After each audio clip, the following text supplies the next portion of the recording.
உங்கள் காலேஜ் டைமில் நீங்கள் உனக்கும் எனக்கும் சம்திங் சம்திங் சந்தோஷா இல்லை Santhosh Subramaniam Santosha?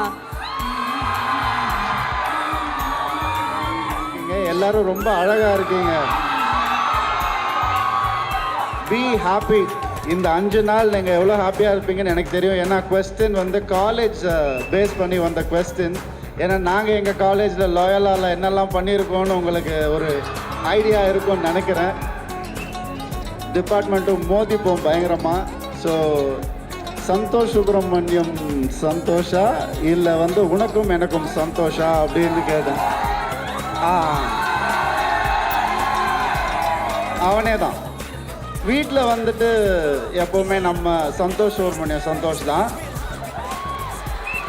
College compound touch பண்ணால் நம்ம வந்துட்டு உனக்கும் எனக்கும் சந்தோஷ் தான். அப்படி தான்ப்பா இருக்கணும். நமக்கு எப்படி பிடிச்சிருக்கோ அப்படி இருக்கணும் லைஃப்பில். அதுதான், அவ்வளோதான். வேறு எதை பற்றி கவலைப்பட தேவையில்லை. One life, live happily, that's all. ஒரே ஒரு கொஸ்டின், நீங்கள் எவ்வளோ ரோல்ஸ் பண்ணியிருக்கீங்க, அதில் எந்த ரோல் உங்களுக்கு ஒரு ஃபேவரட் இல்லை லைஃப் சேஞ்சிங் ரோல் அந்த மாதிரி ஏதாவது இருந்துச்சுன்னா சொல்ல முடியுமா? அருண்மொழி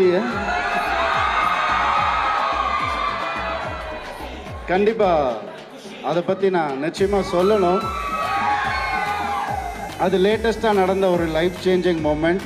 அதுக்கு முன்னாடி என்னால் கொஞ்சம் நடிக்க முடியும், மற்ற கேரக்டர்ஸ் ட்ரை பண்ண முடியும்னு என்ன நம்ப வச்ச ஒரு மிக சிறந்த டைரக்டர் நம்ம இடையே அவர் இல்லை. ஜனநாதன் சார் பேராண்மை படத்தில் வந்து எனக்கு அந்த ரோல்.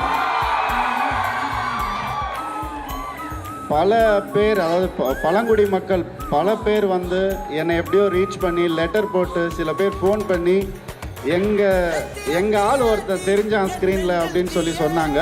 அந்த ஒரு கதாபாத்திரம், துருவன்ற கதாபாத்திரம் நான் மறக்கவே மாட்டேன்.